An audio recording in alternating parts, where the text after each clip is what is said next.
a primeira novela sobre uma vampira no programa de hoje.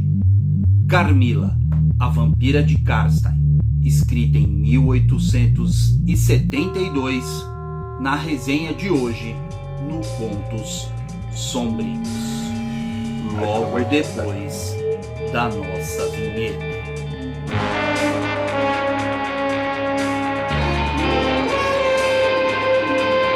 Opa, galera, boa noite.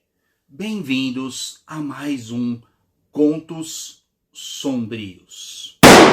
Sejam todos muito bem-vindos nessa tétrica noite de sexta-feira. Antes de mais nada, eu preciso alertar a você que está conhecendo o nosso canal através deste vídeo. Este é um dos programas mais amaldiçoados do YouTube mundial. Temos aqui uma terrível maldição, mas eu posso livrá-lo dela. Vamos combinar o seguinte: deixe o seu like agora e acompanhe o vídeo até o final.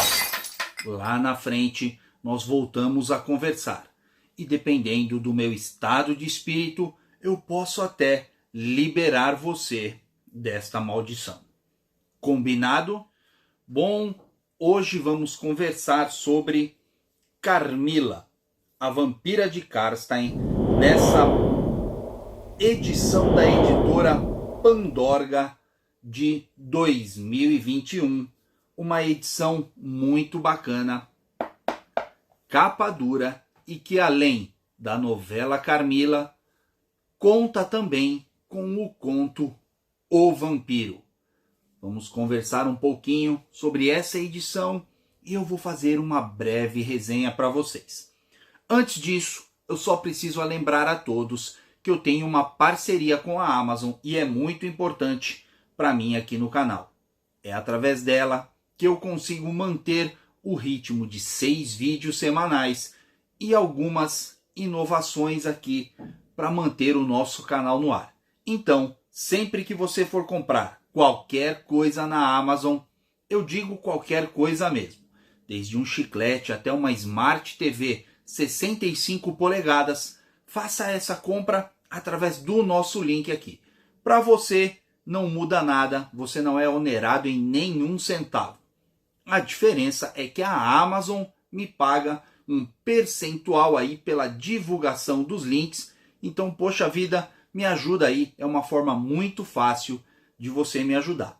E eu deixo também alguns links de sugestões de livros, outras coisas que eu gosto, incluindo este livro aqui. Vai estar com o link aqui na descrição, caso você se interesse em ler e for fazer a sua compra, eu te peço, faça pelo nosso link. Bom, Carmila, escrita em 1872 pelo Sheridan Le Fanu ou Le Fanu, eu não sei qual é a pronúncia exata, eu acredito que seja Le Fanu. Essa publicação é muito bacana. Primeiro, comentando essa edição especificamente da Pandorga, essa é uma história que já está em domínio público, existem várias publicações aqui no Brasil, inclusive a Dark Side Books lançou uma versão também. Não conheço o livro da Dark Side Books, normalmente os livros da Dark Side Books são excelentes. Mas essa edição da Pandorga aqui foi a que eu escolhi para comprar e ler pela primeira vez essa novela. Eu já conhecia a história através de algumas quadrinizações. A mais bacana delas, na minha visão, foi a que saiu na edição de número 33 da revista Calafrio, em meados ali de 1986, 1987, ilustrada pelo genial Rodolfo Zala, saudoso Rodolfo Zala. Foi aqui que eu comecei a conhecer essa novela através da quadrinização e também o filme Carmila, a Vampira de Karstein, filme lá de 1970, protagonizado aí pela belíssima Ingrid Pitt e pelo genial Peter Cushing, filme da Hammer Filmes, a produtora de filmes góticos mais fantástica da história do cinema. Eu conhecia através de filmes e através de quadrinizações, mas nunca tinha lido a novela original. E agora eu tive a oportunidade através dessa edição. Uma edição muito bonita, o livro é pequenininho, em capa dura. Olha só, uma guarda bem bacana, muito interessante. Olha só, que livro bacana. Ele tem as páginas amareladas, né? O papel deve ser o pólen. Olha só, sensacional. Aqui, como eu expliquei para vocês, nós temos o Carmila e temos também o Vampiro. Olha só, que é considerado aí o primeiro conto de vampiros da história. Conto esse escrito ali naquela fatídica noite, naquela reunião de gente muito estranha, gente esquisita. Encontro esse patrocinado por Lord Byron, né? Deste mesmo encontro saiu também o livro O Monstro de Frankenstein, de Mary Shelley. Mas hoje vamos falar apenas do Carmila. Deixa eu mostrar aqui para vocês. O livro é muito interessante, ele traz inclusive gravuras, olha só, que foram publicadas no livro original. Na verdade, era uma revista, né? Original, lá em 1872. É uma pequena novela. Aqui, nessa versão, tem apenas 100 páginas. Esse talvez seja assim o único lado triste do livro, porque, né, que deixa a gente um pouco desapontado, porque a história é tão bacana, é tão gostosa e tão envolvente, que acaba ficando muito curtinho, apenas 100 páginas, mas olha que história bacana. Aqui nós somos levados aí ali para a era vitoriana, mais especificamente ali na Áustria, né? Onde nós temos uma família que na verdade é o pai, sua filha, aqui na história de aproximadamente 19 anos, de nome Laura. Ela mora num castelo com seu pai e os criados ali da casa, né? Tem uma cuidadora dela ali, enfim, e ela vive ali. E como imaginamos que era na época, os castelos sempre distantes um do outro, poucos vizinhos, pouco contato com os vizinhos e tal. Ela era uma garota que se sentia talvez um pouco solitária, ela tinha uma necessidade de estar com outras meninas da mesma idade dela para conversar, discutir as coisas, e ela cresceu assim de forma bastante solitária. A história é contada do ponto de vista da nossa protagonista. Ela era uma garota que já vinha há alguns anos, mais precisamente a partir dos 6 anos de idade, com alguns pesadelos, algumas coisas estranhas que eventualmente aconteciam com ela, mas principalmente um evento quando ela tinha 6 anos de idade. Ela se lembra nitidamente dessa noite, onde ela teve um pesadelo muito estranho. Ela se lembra de ter acordado no meio da noite com uma figura de uma mulher no pé da sua cama, a observando. E ela, com medo, se vira na cama, né? E essa mulher dá a volta, deita-se do lado dela, a abraça e começa a acariciá-la, fazendo carinho, cafuné, bem de forma aconchegante, e ela acaba pegando no sono novamente, quando é acordada por uma dor insuportável que ela sentiu, como se fossem 2 agulhas penetrando, agulhas finas penetrando na região dos seus seios, e ela acorda. Quando ela acorda, a mulher se levanta e está olhando para ela, e ela sente aquele sangue aqui na região do peito e começa a gritar, chamar pelo pai, chamar pela cuidadora, a fazer um escândalo no castelo. E aquela mulher que apareceu ali se esconde embaixo da cama da garota, e a noite toda essa mulher é procurada, nada é encontrado, até que o pai chega à conclusão de que foi um pesadelo da garota, e essa história acaba passando ali desapercebida com o passar dos dias, o esquecimento. Apenas ela não consegue esquecer aquele momento. Anos depois, ela está com 19 anos e está muito feliz, porque o pai tinha anunciado para ela que um grande amigo dele, da família, estaria vindo passar uns dias no castelo e trazendo uma sobrinha dele, uma sobrinha a qual ele tinha praticamente como filha. Ele cuidava dela desde muito pequena.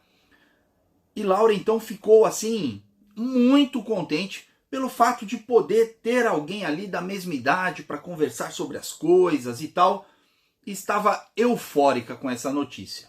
Mas alguns dias antes da data marcada para essa visita, o pai recebe uma carta do seu amigo informando que, infelizmente, ele não poderia mais visitá-los, pois a sua querida sobrinha havia falecido.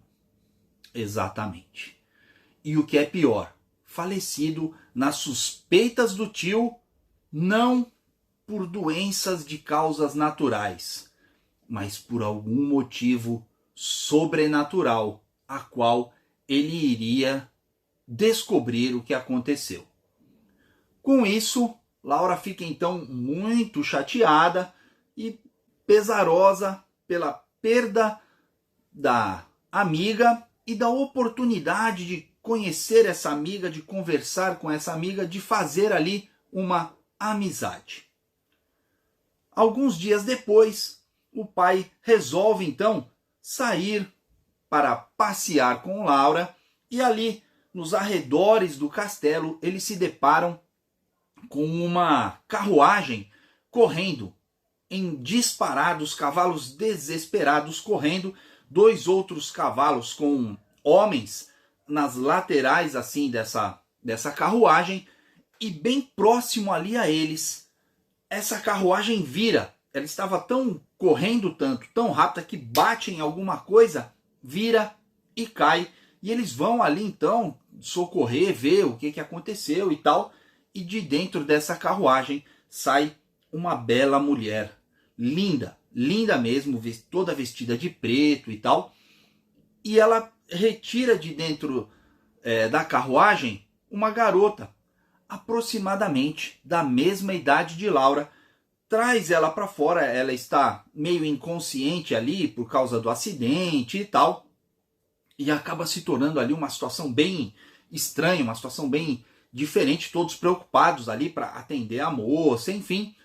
Após alguns minutos de conversa, essa mulher, conversando com o pai de Laura, fala para ele que está numa missão familiar muito importante, que ela não pode dizer nada sobre elas, não pode dizer o nome, não pode dizer absolutamente nada sobre elas, mas que ela está preocupada em levar a sua filha nessa situação em que ela se encontra, e pede para ele se ele não pode cuidar dela durante o período de 3 meses, que seria o prazo em que ela precisaria cumprir a sua missão e voltar para buscar a sua filha. E o homem ali, sem jeito, né, e tal, fica pensativo, mas com um coração muito bom. Ele resolve aceitar e cuidar dessa garota até que a mãe dela volte. E Laura fica então muito contente, porque finalmente ela teria alguém ali para conversar e para conviver, coisa que ela não tinha tido a oportunidade ainda até aquele momento da sua vida. Olha só que coisa intrigante, não é?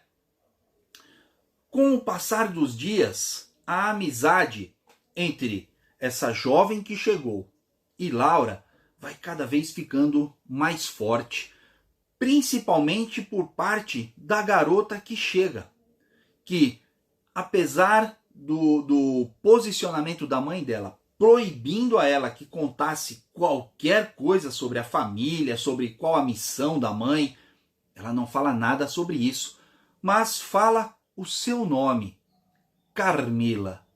Esse é o nome da garota que agora está hospedada no castelo do pai de Laura, fazendo amizade ali com Laura. E elas vão se aproximando, uma amizade muito grande. E na verdade o livro leva assim, nada explícito, né? Mas nós percebemos ali no diálogo delas uma relação ali homoerótica entre essas duas garotas.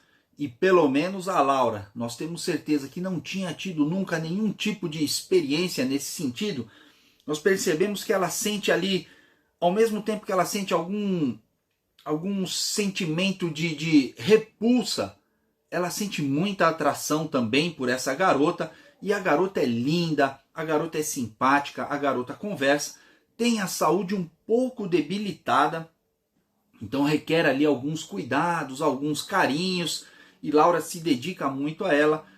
E com o passar do tempo, Laura começa a apresentar uma doença, começa a apresentar fraqueza física, indisposição, e aos arredores ali do castelo começam a chegar notícias de garotas que passam pelo mesmo problema e vêm a falecer. Tudo isso vai se desenvolvendo e nós vamos ficando ali naquele clima gótico fantástico, delicioso, delicioso. O Le Fanu aqui, ele consegue mostrar pra gente tanto essa parte sensual das duas garotas ali e tal, quanto a parte mais assustadora, mais fantasmagórica desse conto, dessa novela. Olha, de forma maravilhosa. Eu não esperava que o livro fosse tão bacana.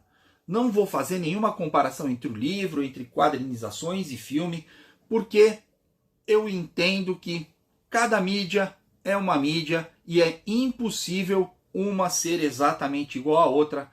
Há que se haver algumas adaptações de linguagem, mas assim, eu gostei demais desse livro aqui. Não vou continuar a história para que você não tenha nenhum spoiler com relação ao desfecho da história. O que eu posso dizer, apenas mais uma coisa, é que o amigo do pai de Laura, que lá no começo da história não pôde visitá-los pelo falecimento da sobrinha, em determinado momento ele volta. Vai visitar o amigo, conta o que aconteceu com a sobrinha dele, que morreu em circunstâncias parecidas com a que a filha dele está passando, e diz que ele recebeu uma garota para cuidar na casa dele, deixada pela mãe, e que essa garota se chamava Mircala. Olha só que história bacana, uma história curtinha, uma história envolvente. A gente consegue ler tranquilamente, sem nenhuma vontade assim de parar. É um livro que você pega para ler num dia. Eu já comentei aqui, eu gosto de ler durante a madrugada, então eu por volta ali de 3 e pouquinho da manhã é a hora em que eu me levanto, vou para o meu cantinho de leitura aqui em casa, sento e leio, e eu li numa madrugada. Comecei por volta ali das 20 para as 4 da manhã, 6 e pouquinho eu já tinha terminado a minha leitura e estava satisfeitíssimo. Que livro bacana, que história sensacional, é muito interessante e se trata de um clássico da literatura gótica vampírica universal. Esse livro, dizem aí, que inclusive influenciou Bram Stoker a escrever Drácula. A história, sei lá, mais icônica, né? o grande rei dos vampiros, o livro mais icônico da literatura gótica vampírica, foi inspirado aqui, neste livro, onde nós temos pela primeira vez a apresentação de uma vampira, e ainda com essa carga erótica já logo de estreia. É um livro muito bacana, eu recomendo bastante, fácil leitura. Se você gosta de literatura gótica, literatura mais antiga da era vitoriana, é excelente. Fica aqui então a minha dica. Bom, agora eu preciso conversar com você, que lá no começo do vídeo eu tinha te alertado sobre a terrível maldição que nós temos aqui neste programa. É chegada a hora de liberar você da maldição, se você colocou o like lá no começo, ok? Se for esse o seu caso, eu libero você da maldição nesse momento. Pronto, você está livre da maldição e agora pode até tirar o like daí, se for o caso, se você não tiver gostado do vídeo, do meu trabalho aqui. Você pode inclusive colocar o dislike se for o caso. Eu não vou ficar nem um pouco menos agradecido do que eu já estou. Eu estou muito grato pela sua audiência até esse momento. Se por acaso você decidiu deixar o like aí porque gostou do meu trabalho, neste caso então eu vou multiplicar aqui os meus agradecimentos e fazer a você a minha reverência. Aproveito então a oportunidade. Já que você decidiu deixar o like aí, eu vou te pedir então para se inscrever no canal e tocar no sininho. Eu tenho 15 tipos de programas diferentes aqui, já são mais de 900 vídeos. Tenho certeza que um desses você vai curtir, tá bom? Muito obrigado a todos e nos vemos no nosso próximo vídeo. Não se inscreveu ainda? Está perdendo tempo. Se inscreva aqui, neste botão aqui em cima, e eu deixo também dicas de vídeos mais antigos do canal. Me ajude, assistam desses vídeos, deixe like lá também. Sem mais delongas,